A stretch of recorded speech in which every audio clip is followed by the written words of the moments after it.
Hello my dear friends, आप सबको बहुत बहुत स्वागत है आपका YouTube channel study with Kumar में। दोस्तों, जो बात करने वाले हैं क्लास 9th का सब्जेक्ट मैथ्स का। दोस्तों, जैक द्वारा जारी मॉडल पेपर का आज हम लोग सेट 3 कंप्लीट करने वाले हैं।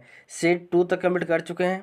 अगर आपने नहीं देखा तो प्लीज़ इस चैनल के प्ले लिस्ट में जाकर देख सकते हैं, या तो फिर इस वीडियो के डिस्क्रिप्शन में हम डाल देंगे, वहाँ जाके आप देख सकते हैं। दोस्तों देखिए, अगर आपने अभी तक मेरे चैनल को सब्सक्राइब नहीं किया तो प्लीज़ इस चैनल को सब्सक्राइब कर लीजिएगा, ताकि बाकी सभी जो बचे हुए सेट है वो सेट फटाफट हम अपलोड कर देंगे, ताकि आप तक जल्द से जल्द पहुंचते रहेगा। ठीक है, देखिए क्वेश्चन हम लोग देखेंगे। सबसे पहले जिस तरह से हम लोग सब्जेक्टिव क्वेश्चन है तो फुल सोल्यूशन हम लोग आज देखने वाले हैं।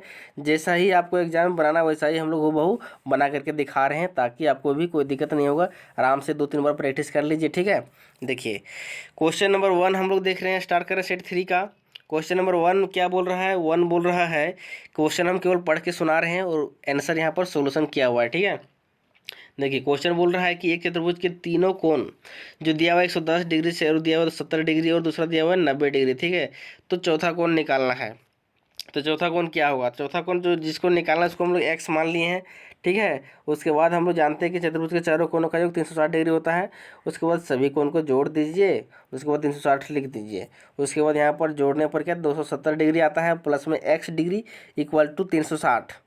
अब एक्स का मान निकालना है तो हम लोग क्या करेंगे, 270 को इधर माइनस कर देंगे तो हो जाएगा 90 डिग्री निकल जाएगा। 90 डिग्री हो जाएगा चौथा कोण। बस इतना ही काम करना था। केवल चतुर्भुज के चारों कोण पर निर्भर है, पहला नंबर क्वेश्चन रहता है। ठीक है, देखिए क्वेश्चन नंबर 2 यहाँ पर क्या बोल रहा है। 2 भी एकदम मिला जुला क्वेश्चन है।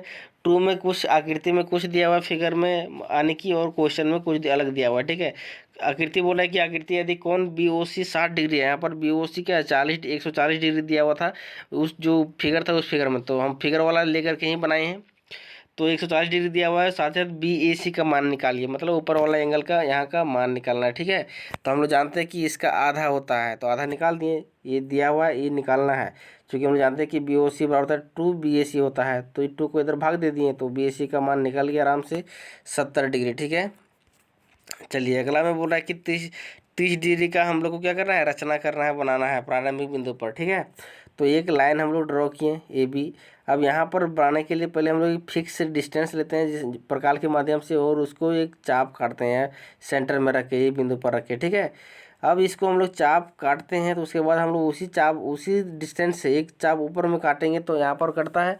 यहाँ पर बिंदु रख के देखो, यहाँ बिंदु रख के अगर हम लोग यहाँ पर काटते हैं तो क्या बनता है, एक चाप काटते हैं। एक चाप कटता है वो बनता है 60 डिग्री का। तो उसको आधा करेंगे तो आधा करने का एक ही मतलब नियम है। वह जो जहाँ से देखिए 0 से स्टार्ट है, 0 से, और फिर यहाँ पर क्या है 60 से, उसको मिला करके एक चाप और काटेंगे तो आधा हो जाएगा। पटाख के 30 डिग्री बना दीजिए। ठीक है, इस तरह से बना सकते हैं। और इसका हम अलग वीडियो बनाएंगे जहाँ पर हम साथ साथ बनाते हुए जाएंगे और अच्छा से दिखाएंगे प्रकार से बना करके। ठीक है, तो चलिए नेक्स्ट क्वेश्चन देखते हैं हम लोग। अब फटाफट 4 नंबर क्वेश्चन में बोल रहा है कि देखिए त्रिभुज का क्षेत्रफल निकालिए। भुजाएं दिया हुआ है, भुजाएं 18 सेंटीमीटर दिया हुआ है, 10 सेंटीमीटर दिया हुआ है, 42 सेंटीमीटर दिया हुआ है। इसमें क्वेश्चन मिस्टेक हुआ है। यहाँ पर 42 इतना बड़ा मतलब क्या होता है कि भुजा नहीं दिया होगा। ठीक है, त्रिभुज बनेगा ही नहीं बनेगा, क्योंकि त्रिभुज का जो कंडीशन, वो कंडीशन को यहाँ पर फॉलो नहीं कर रहा है। क्योंकि त्रिभुज का जो तीसरा भुजा का जो मान होता है वो हमेशा 2 भुजाओं के योग से क्या होता है, छोटा ही होता है। ठीक है, तो देखिए यहाँ पर देखिए तो ये 18 + 10 28 होता है, यहाँ पर 42 हो गया। कम से कम 2 भुजा को जोड़ेंगे तो तीसरा भुजा से बड़ा होना चाहिए। तो यहाँ पर ये गड़बड़ हो जा रहा है, इसलिए हम लोग क्या किए, इसको देखिए अगर यहाँ पर 42 नहीं तो फिर 14 जरूर दिया होगा। ठीक है, इस 14 होगा, या तो फिर 24 इस तरह से कुछ दिया होगा, उल्टा लिखा गया हो जाता है 24 होगा। तो आपको जहाँ जहाँ 42 है वहाँ 24 बिठा देना है। ठीक है, फॉर्मूला तो हम लोग सभी जानते हैं। सबसे पहले क्या निकालना है, सेमी पेरीमीटर निकालना है, a + b + c बटा 2 करके। उसके बाद सभी को जोड़ के यहाँ पर जो आएगा उसको लिख देना है। यहाँ पर एस के मान, एस के जहाँ जहाँ एस रहेगा वहाँ क्या बिठाना है 30, जो यहाँ पर आएगा वही बिठाना है। ठीक है, लेकिन यहाँ पर 42 नहीं होगा, कुछ क्वेश्चन में मिसप्रिंट हुआ, ऐसा आपका एग्जाम में नहीं होने वाला है। तो बाकी सब इस तरह का क्वेश्चन 2 ठो बनाए हुए हैं, तो हम लोग वहाँ पर जाके देख सकते हैं बाकी सेट में। क्वेश्चन नंबर 5 में बोल रहा था कि देखिए 5 नंबर में बोलता है कि माध्य निकालिए। 10, 7, 13, 20 और 15 का क्या निकालना है, माध्य निकालना है। तो माध्य निकालने का हम लोग जानते हैं कि प्रेक्षणों का योग बटा नंबर ऑफ प्रेक्षण, मतलब प्रेक्षणों की संख्या। तो प्रेक्षण का योग मतलब जो भी दिया रहेगा उसको हम क्या करेंगे, प्रेक्षणों का योग तो सभी को जोड़ देंगे तब ना योग निकलेगा। उसके बाद हम लोग को क्या ना, परीक्षण के गिन करके हम लोग को यहाँ भाग देना था। 5 ठो था तो 5 से भाग दे दिए, तो हो गया 65/5, 13 आंसर हो गया। चलिए बहुत सिंपल क्वेश्चन था। क्वेश्चन नंबर 6 भी क्या है, सिंपल ही है। बोल रहा है कि 9 का बहुलक बता रहा है। एक डेटा दिया हुआ है, डेटा में बोल रहा है कि 9 का बहुलक, उल्टा बोल रहा था। अभी तो हम लोग केवल बहुलक पूछ रहा था कि बहुलक कौन होगा, पहचानो। तो बहुलक में किसी जो सबसे ज़्यादा बार रिपीट होगा, रिपीटेशन होगा, उसको बहुलक बोलेंगे। लेकिन यहाँ पर केवल ओनली फॉर बोल रहा है कि 9 का बहुलक, 9 कितना बार रिपीट हुआ वो बताइए। तो 9 यहाँ पर 1 हो गया, 2 हो गया और तीसरा 3 हो गया। ठीक है, तो 3 ठो रिपीट हुआ, तो 3 हमारा आंसर हो गया। बस सिंपल क्वेश्चन था 1 नंबर का। अब नेक्स्ट देखते हैं हम लोग क्वेश्चन। यहाँ पर 7 नंबर का क्वेश्चन बोल रहा है कि देखिए, एक खिलाड़ी जो बोल है, वो महिला बल्लेबाज, वो 40 गेंद खेलती है। अब उसमें से 10 चौका मारती है। तो ना मारे जाने की प्रायिकता ज्ञात कीजिए। नहीं मार रही है उसका प्रायिकता। अब एक महिला है, वो बल्लेबाज है, तो पूरा गेंद 10 चौका मार दी 40 गेंद है कि नहीं, 40 रन से ठोक दी। उसके बाद यहाँ पर देखिए 10 चौका मारे तो क्या हो गया कि 30 गेंदा वो चौका नहीं मारी होगी। तो बाकी नहीं मारने का पूछ रहा है। अगर मारने का पूछता तो 10/40 होता, लेकिन नहीं मारने का अगर पूछेगा तो पहले नहीं मार, कितना गेंदा नहीं मारा था, मारी थी वो लड़की, तो 40 माइनस 10 हो गया 30। मतलब चौका ना मारने की संख्या जो है वह 30 है। तो चौका ना मारने की संख्या क्या, उसका प्रायिकता निकालेंगे तो पी लिखेंगे, उसके बाद सिंपल में चौका ना मारने, जिसका पूछेगा उसी को बीच में ब्रैकेट में डाल देंगे। ठीक है, उसके बाद कितना चौका नहीं मारे, 30 ठो नहीं मारी थी, बटा कितना में से, 40 में से। तो ये हो जाएगा अनुकूल परिणाम बटा कुल परिणाम हो जाएगा। उसके बाद 3/4 आने के 0.75 आंसर हो गया। ठीक है, अब नेक्स्ट क्वेश्चन देखते हैं 8 नंबर। यहाँ से आपका तो थोड़ा सा क्या बोलते हैं, दिमाग थोड़ा सा दौड़ाने वाला है। यहाँ पर थोड़ा सा क्या करना है, थोड़ा सा माइंड कंसंट्रेट करके थोड़ा प्रैक्टिस करके बनाने वाला क्वेश्चन है, सिद्ध करने वाला क्वेश्चन है। देखिए 8 नंबर क्वेश्चन बोलता है सेक्शन बी में, इसमें से आपको 5 क्वेश्चन बनाना है 3-3 नंबर का। सिद्ध कीजिए कि एक क्या है, समांतर चतुर्भुज के विकर्ण एक दूसरे को समद्विभाजित करता है। समांतर चतुर्भुज के जो विकर्ण होते हैं वो एक दूसरे क्या करते हैं, समद्विभाजित करते हैं, मतलब बराबर बराबर काटते हैं कि नहीं। तो यहाँ पर बोल रहा है कि ये विशेष समांतर चतुर्भुज है। ठीक है, जिसमें ए सी और बी डी 2 विकर्ण है। ठीक है, तो सिद्ध करना है कि ए ओ बराबर ओ सी है, बी ओ बराबर ओ डी है। ठीक है, ये बताना है। तो यहाँ पर प्रमाण, जो हम लोग का प्रमाण क्या, 2 त्रिभुज में लेते हैं। 2 त्रिभुज में कौन कौन त्रिभुज में ले रहे हैं, एक त्रिभुज ले लेते हैं। यहाँ पर थोड़ा छूट गया था प्रमाण यहाँ पर लिखने के लिए। ठीक है, तो प्रमाण को यहाँ पर डाल देना है बीच में। उसके बाद प्रमाण में ए ओ डी और सी ओ बी में लेना है। ए ओ डी देखो यहाँ पर ए ओ डी इस त्रिभुज में लिए हैं और बी ओ सी इस त्रिभुज में ले लिए तो फिर सी ओ बी में ले लिए, तो कोई दिक्कत नहीं है। सी ओ बी उल्टा भी लिख सकते हैं, कुछ जिस तरह से लिखने का आपका मन है उस तरह से लिख दीजिए। ठीक है, बी ओ सी करके भी लिख सकते हैं। उसके बाद दोनों त्रिभुज में कंपेयर करते हैं क्या क्या मिलता है।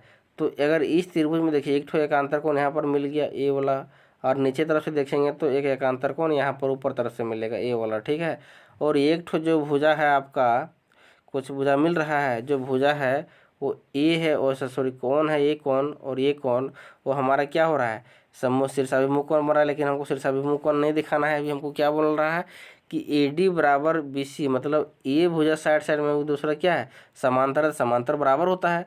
तो एक दूसरे का सम्मुख कोण है, समांतर चतुर्भुज के सम्मुख भुजा है। ठीक है, एक दूसरे के आमने सामने, इसलिए क्या हो गया, सम्मुख भुजा है। हम लोग को ये एंगल इसलिए भी नहीं दिखा रहे थे क्योंकि हमको यही भुजा क्या करना है, दिखाना है बराबर बराबर, इसलिए हमको यहाँ पर एंगल सामने वाला नहीं दिखाए हैं।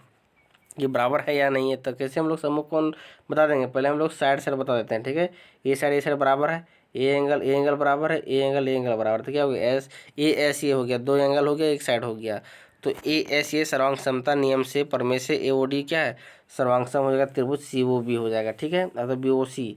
अब जब ये त्रिभुज बराबर हो गया, जब ये त्रिभुज और ये त्रिभुज बराबर हो गया, तो बाकी सब पार्ट्स बराबर हो जाएगा, A parts A parts A parts ये तो नहीं, ए पार्ट्स बाकी 3। जब 3 कंडीशन हमारे पास मिल गया तो 3 कंडीशन पूरा त्रिभुज को बराबर कर देता है। ठीक है, तो बाकी जो बचा हुआ जिसको प्रूफ करना था उसको बस सीपीसीटी के माध्यम से लिख दीजिए बाय सीपीसीटी। या तो फिर सर्वांग त्रिभुज के संगत भुजाएं क्या होती है, बराबर होती है, ये भी लिख सकते हैं आप सीपीसीटी के यहाँ पर। 9 नंबर क्वेश्चन यहाँ पर बोल रहा है कि समांतर चतुर्भुज का क्षेत्रफल निकालिए।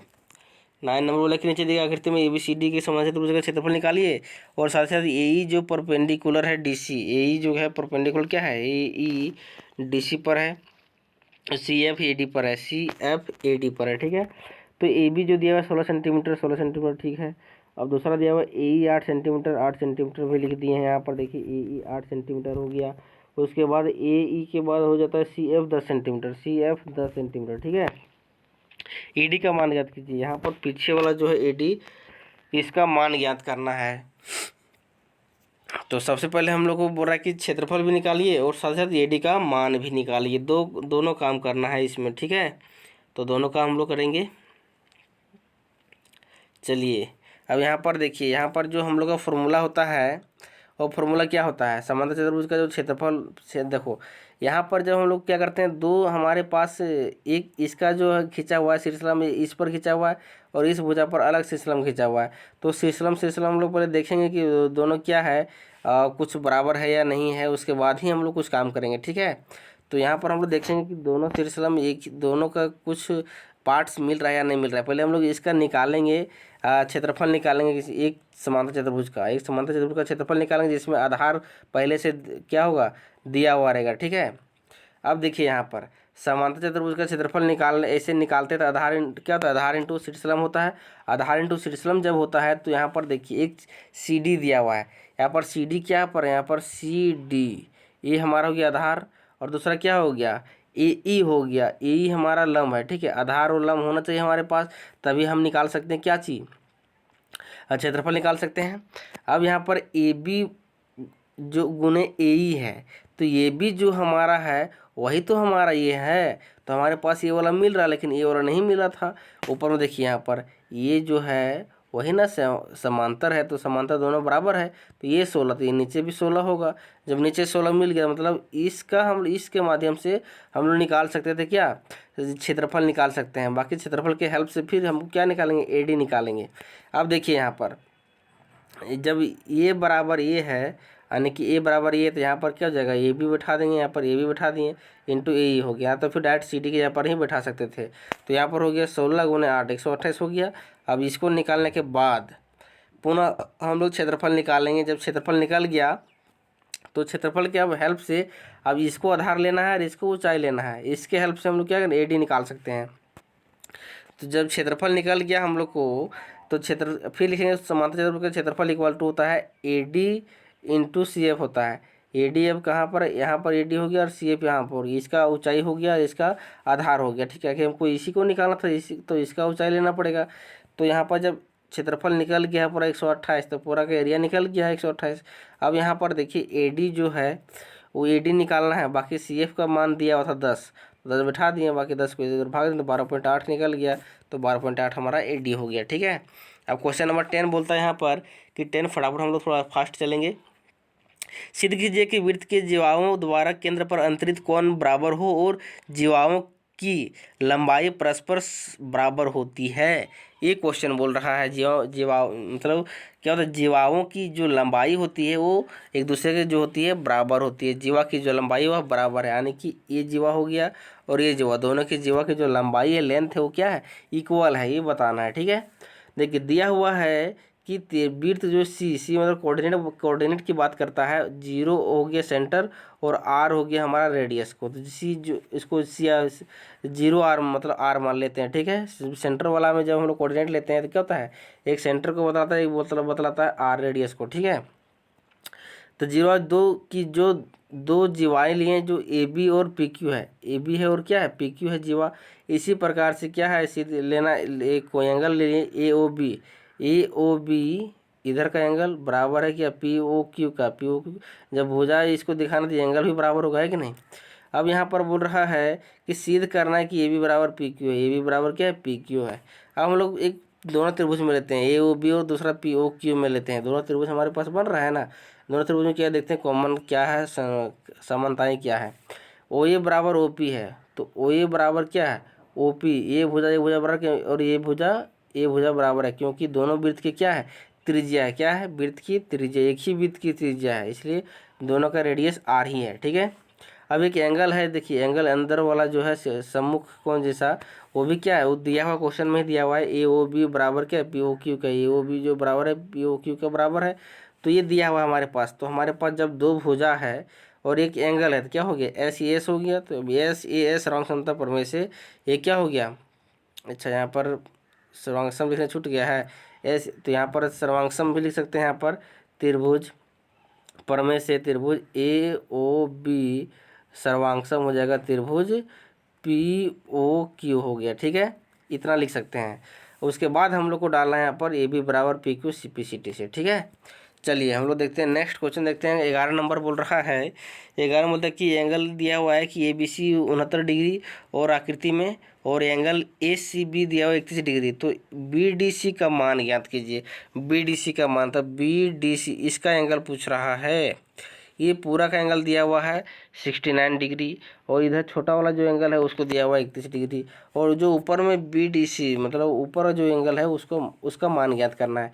तो हम लोग देखिए यहाँ पर ए बी सी अगर लेते हैं तो पूरा एंगल त्रिभुज कवर हो जाता है। ठीक है, इस त्रिभुज के माध्यम से हम लोग क्या करते हैं, यहाँ का एंगल निकाल सकते हैं, क्योंकि 2 एंगल पता, तीसरा एंगल निकल जाएगा। देखिए यहाँ पर बोला कि त्रिभुज ए बी सी में लिए हैं, ए बी सी इस त्रिभुज में ले लिए हैं, तो त्रिभुज के तीनों कोनों का योग क्या होता है 180 डिग्री होता है।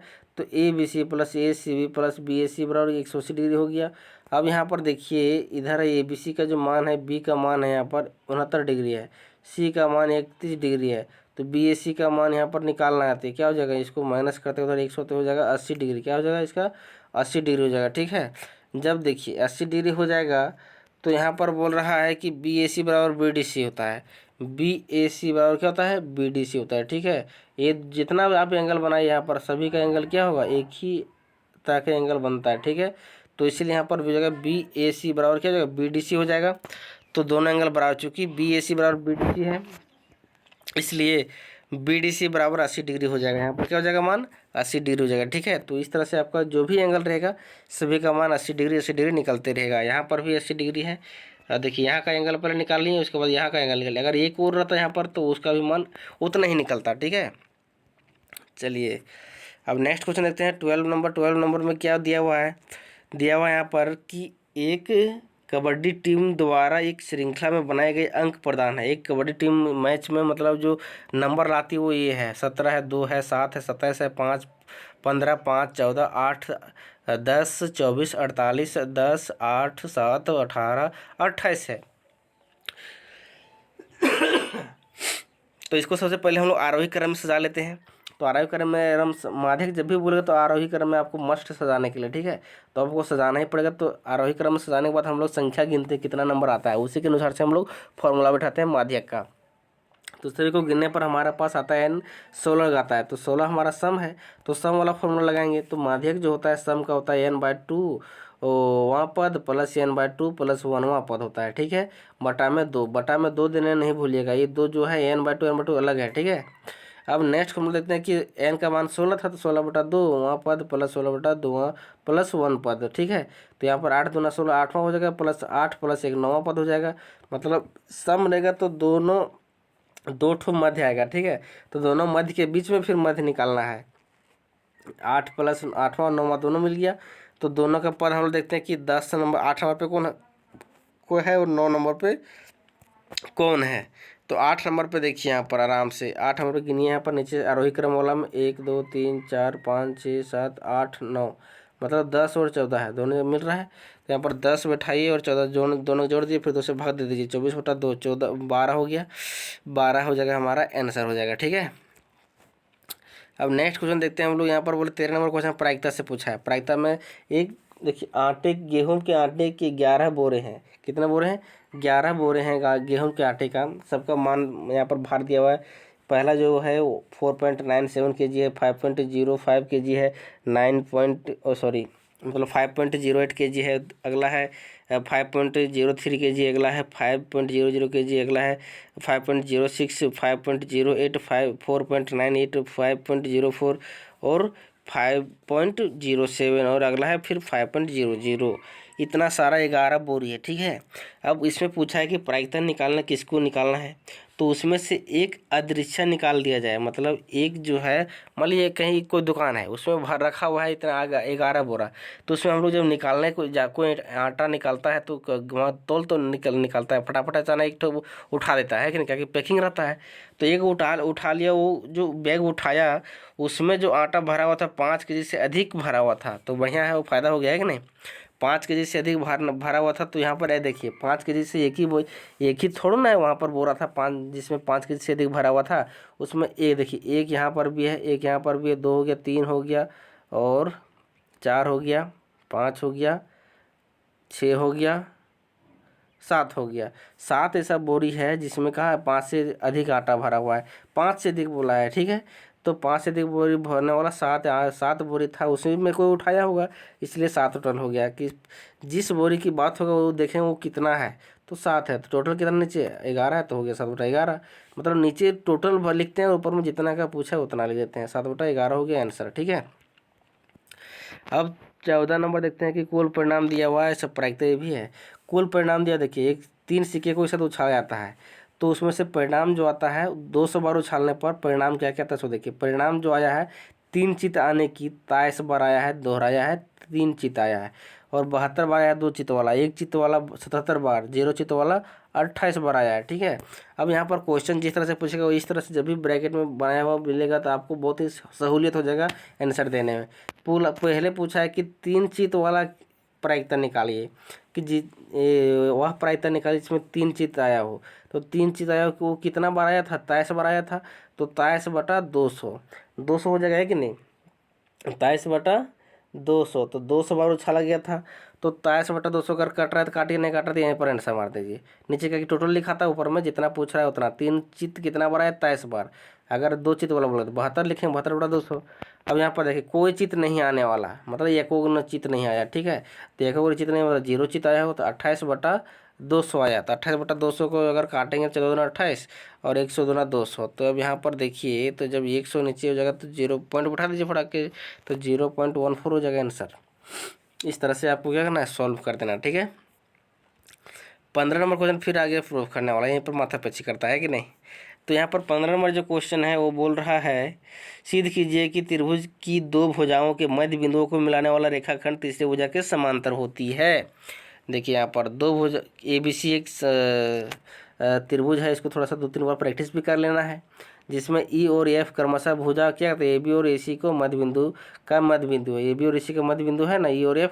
चलिए अब बोला जाता है AF बराबर CF है, AF बराबर CF यानी कि AF बराबर CF इधर वाला है, और साथ ही साथ B बराबर AE है। इस तरह का क्वेश्चन हम लोग पहले बनाए हैं, इसको प्रूफ करना था उस टाइम, ठीक है।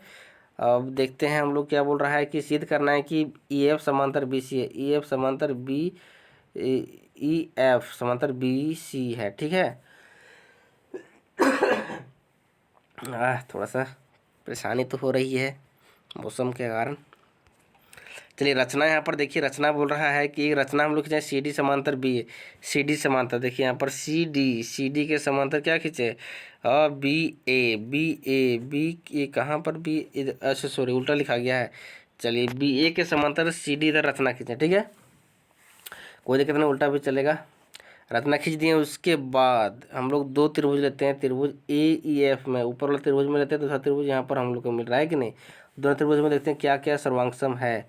तो हम लोग दोनों त्रिभुज में देखते हैं एक कौन है हमारे पास बना रहा है इसे, वो हमारा हो गया एकांतर कोण के माध्यम से। तो इस कोण का मान क्या करेंगे, इस तरह से लिखते हैं EAC भी लिख सकते हैं, और दूसरा में है CDCF भी कुछ भी लिख सकते हैं, या तो फिर ACD कुछ भी लिख सकते हैं कि नहीं, एकांतर कोण के माध्यम से। दूसरा और फिर आ रहा है कुछ आ रहा है AE बराबर CF है, AF बराबर CF है, ए भुजा और ये भुजा बराबर है, तो हो गया भुजा। अब तीसरा में जो एक और एंगल बोल रहा है ये भी क्या है, शीर्षाभिमुख कोण है, तो शीर्षाभिमुख कोण में ए ही हो सकता है, ये हो सकता है AFCE और DFE, ये से क्या हो गया, शीर्षाभिमुख कोण हो गया, यानी कि 2 कोण और 1 भुजा क्या हो गया ये हो गया। तो ASA सर्वांग समता नियम से त्रिभुज क्या हो गया, सर्वांगसम हो गया। जब त्रिभुज सर्वांगसम हो गया तो बाकी सब तो खेल खत्म हो गया है कि नहीं। त्रिभुज सर्वांगसम हो गया तो बाकी सबका खेल खत्म हो गया, मतलब सभी भुजाएं क्या हो गया, आपस में बराबर होगी। तो ए भुजा क्या होगा, ए भुजा बराबर है, ए भुजा क्या हो जाएगा, बराबर हो जाएगा। जब भुजाएं ऊपर वाला बराबर होगा तो बाकी ए वाला क्या है, ए वाला बराबर ए वाला है, ए वाला बराबर ए वाला हो गया, तो या तो बन गया एक समांतर चतुर्भुज बन गया। तो वही यहाँ पर लिखना है, लिखा हुआ है कि जब ये सभी भुजाएं बराबर है तो क्या हो गया, समांतर चतुर्भुज हो गया सिंपलिसिटी से। और सभी जब बराबर हो गया है तो क्या समांतर चतुर्भुज बन गया कि नहीं बन गया। जब बन गया है समांतर चतुर्भुज, यहाँ पर देखिए ये बराबर इसका हो गया, तो नीचे तो पहले से बराबर था, ये तो समांतर है ये है। तो जब ए बराबर ए बराबर है, ये बराबर ये बराबर, चारों भुजाएं बराबर हो गया आपने सामने की, तो एक समांतर चतुर्भुज बन गया। समांतर मतलब पैरेलल हो गया, यानी कि जिसको हमको प्रूफ करना था वही प्रूफ हो गया है कि नहीं। ई एफ जो था वो समांतर इसका हो गया, ये तो पहले से समांतर था है कि नहीं, खींचे थे। लेकिन यहाँ पर जो बोल रहा था ये दोनों समांतर दिखाना था, ये भी समांतर है। अगर इसको दिखाने बोलता तो ये तो हमारे पास तो अपने से रचना की थी, इसको तो नहीं दिखा सकते हैं कि नहीं। नीचे ऊपर वाला को समांतर दिखा सकते हैं। अब नेक्स्ट क्वेश्चन को देखते हैं। अब क्वेश्चन नंबर 16 यहाँ पर बोल रहा है कि त्रिभुज ABC में ई माध्यिका AD का मध्य बिंदु है। दर्शाइए कि एरिया त्रिभुज जो है BED बराबर 1/4 पार्ट ऑफ एरिया ABC है। ठीक है, ABC का 1/4 पार्ट है कौन, बराबर है BED का मतलब इधर वाला का। ठीक है, इधर BED, ये जो छोटा है ये 1/4 पार्ट है। तो इसको प्रूफ करके दिखाना है। तो हम लोग जानते हैं कि त्रिभुज ABC में ये जो है वो क्या है, इस जो माध्यिका खींचा हुआ इसका मध्य बिंदु है कि नहीं है। तो ये जो वही जो क्वेश्चन में दिया उसको लिख दिए, उसके बाद सिद्ध करना है कि BED जो है ये जो छोटा वाला पार्ट है वह है एरिया त्रिभुज बड़का का है 1/4 पार्ट। ठीक है, अब देखिए यहाँ पर प्रमाण हम लोग को क्या बोलता है कि त्रिभुज ABC में लिए हैं। तो हम जानते हैं कि AD जो है ABC का एक माध्यिका है। AD जो है वो सबसे पहले देखो ये बड़ा वाला त्रिभुज को हम लोग पहले बांटते हैं दो भाग में माध्यिका के माध्यम से। ठीक है, जब माध्यिका क्या करता है उसके क्षेत्रफल में भी बांट देता है दो भाग में। ठीक है, देखिए ये माध्यिका है तो दो भाग में बांट रहा है, तो इधर भी अलग इसका क्षेत्रफल इसका क्षेत्रफल बराबर होगा। तो वही बोल रहे हैं यहाँ पर कि ABC का माध्यिका क्या AD है, इसलिए एरिया त्रिभुज ABD जो ABD हो जाएगा वो आधा भाग होगा, ABC का आधा भाग होगा, है कि नहीं। उसको एक इस साइड हमको चाहिए, देखिए इधर वाला पार्ट प्रूफ करना था हमको, इधर पार्ट लेंगे तब ना होगा। इसलिए हम लोग क्या कर रहे हैं कि पहले इसी पार्ट को हम लोग इस पार्ट को छोड़ दे रहे हैं। ठीक है, चलिए इस पार्ट से लेने पर ही हम लोग को ये वाला मिलेगा। अब यहाँ पर बोल रहा है कि जब ये पार्ट ले लिए तो ये हमारा आधा पार्ट क्या है, पूरा का हाफ है, इसलिए यहाँ पर आधा से भाग दे दिए बड़ा वाला में। अब इसको समीकरण 1 मान लिए हैं। अब त्रिभुज की माध्यिका उसे दो बराबर क्षेत्रफल वाले त्रिभुजों में बांटता है, हम लोग जानते हैं कि नहीं। अब हम लोग यही काम करना है। देखिए अब छोटा वाला त्रिभुज में अगर ध्यान से देखिए, इसको मिटा दीजिए, तो इस भी ये भी त्रिभुज में क्या है, ये माध्यिका का काम कर रहा है कि नहीं कर रहा है। ये भी माध्यिका, तो ये भी बांटेगा दो भाग में, बांट देगा इसको। तो वही काम यहाँ पर रिपीट करना है। तो ई जो है ABC ABD की भुजा के AD का मध्य बिंदु है, इसलिए बी क्या है, ABD को एक माध्यिका है, मतलब उसका भी क्या है, एक माध्यिका है। इसलिए जब माध्यिका है तो उसके वो दो बराबर भागों में बांटेगा। तो जो BED है वो आधा ले सकते हैं ABD का। देखिए यहाँ पर कैसे ABD है, इसके लिए ये बड़ा त्रिभुज का काम कर रहा है। जो अंदर वाला जो इसको हमको चाहिए था ना, इसके लिए क्या है, ये पूरा बड़ा वाला का आधा है। ठीक है, इसलिए आधा भाग लिखते हैं BE मतलब BAD का। ठीक है, चलिए वही काम कर दिए यहाँ पर, इसको समीकरण 2 मान लिए। अब हम लोग इसको समीकरण 2 मानने के बाद हमारे पास फिर पहुँचते हैं पहले वाला समीकरण में, समीकरण 1 में। ठीक है, तो एरिया त्रिभुज ABD बराबर क्या हो जा रहा था यहाँ पर, तो एरिया त्रिभुज BED। अच्छा यहाँ पर हम लोग समीकरण 2 से भी कन्वर्ट कर सकते हैं। एरिया त्रिभुज BED बराबर क्या होता है, हाफ। अब यहाँ पर था ABD, अब ABD का मान यहाँ से बैठा दिया समीकरण 1 से।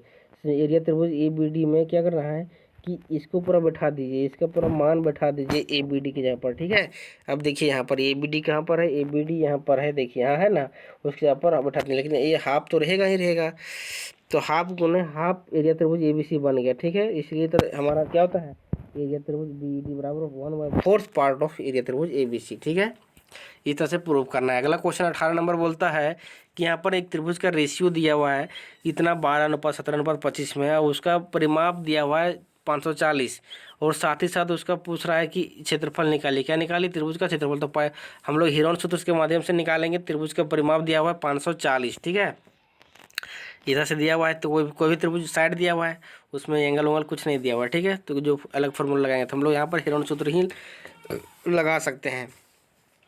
अब यहाँ पर देखिए सभी परिमाप कहने का मतलब सभी भुजा को जोड़ देना है। सभी भुजा को जोड़ने पर क्या आता है, 12x plus 17x plus 25x equal to 540। तो 54x बराबर 540। तो x बराबर क्या निकला 54, 540 बटा 54 हो जाएगा। 10 बार में कट गया है कि नहीं। तो x का मान 10 निकला, इसलिए a का मान निकालेंगे, b का मान निकालेंगे, c का मान निकालेंगे, तो हमारा ये सब निकल गया। सभी को जोड़े तो 540 आ जाएगा। अब नेक्स्ट हम लोग पूछ रहा है कि s निकाले, सब सेमी पेरीमीटर निकालिए। तो सेमी पेरीमीटर जब निकालेंगे तो a प्लस बी प्लस सी करेंगे, बटा में 2 करेंगे। उसके बाद ये भी सी का मान तो दिया हुआ है, जोड़ने पर हम लोग का 540। तो यहाँ पर क्वेश्चन में ही परिमाप दिया हुआ है ना। हाँ, परिमाप बटा 2 होता है। तो यहाँ पर होता है 270 आ गया। जब 270 आ गया तो हम लोग क्या करेंगे, इसको अब बैठा देंगे फार्मूला में, त्रिभुज का क्षेत्रफल में। तो हमारे पास एस इंटू एस माइनस ये वही फार्मूला लगाना है जो सब क्वेश्चन में लगा रहे हैं कि नहीं, सभी हिरण सूत्र में। तो यहाँ पर 270 मैंने 270 मैंने 120 करेंगे, सभी का वहीं पर बैठा देना ए टू जेड। उसके बाद 70 बैठाएंगे, जो दोनों डिफरेंस करेंगे तो 150 आएगा, यहाँ पर डिफरेंस करेंगे 100 आएगा, यहाँ पर डिफरेंस करेंगे तो 20 आएगा। उसके बाद क्या 70 देखिए, हम यहाँ पर बताएंगे डिटेल, यहाँ समझना है, ठीक है। क्योंकि हमको ज़्यादा तोड़ना नहीं है, हमको ऐसा उतना ही पार्ट तोड़ना जितना हम लोग कॉमन ले सकते हैं। अगर 270 है तो पहले हम लोग 27 गुने 10 कर दिए, ठीक है। और 27 को हम लोग लिख सकते हैं 3 गुने 3 गुने 3, 3 3 होती है 27 इंटू 10 लिख सकते हैं आराम से, क्योंकि 10 हम लोग को यहाँ पर औरों निकलेगा, इसलिए 10 को हम लोग तोड़ें, 2 गुने 5 में नहीं तोड़ें, नहीं तो और बड़ा हो जाएगा, है कि नहीं। अब यहाँ पर 150 है तो 15 गुने 10, तो 3 गुने 5 खाली कर देंगे, गुने 10 लिख देंगे, ठीक है। इसको छोड़ दीजिए। तो हमारे पास क्या हो गया, 3 गुने 5 गुने 10, तो हमारे पास 150 तो हो गया। अब 10 10 मिल गया तो उसको आराम से बाहर निकाल सकते हैं।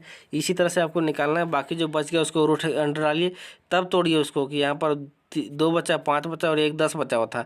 तो 10 को भी 2 गुने 5 में तोड़ते हैं तो 2 2 फिर जोड़ा निकल के बाहर निकल जाता है, तो एक भी अंदर में बचने वाला नहीं है, ठीक है। तो यहाँ पर एक भी अंदर में नहीं बचता है, बाहर सब निकल जाता है। 900 हो जाएगा इधर, फिर 2 गुने 5 अलग से फिर से निकला, तो हो जाएगा 5 और 10 मतलब 9000 सेंटीमीटर स्क्वायर हो जाएगा।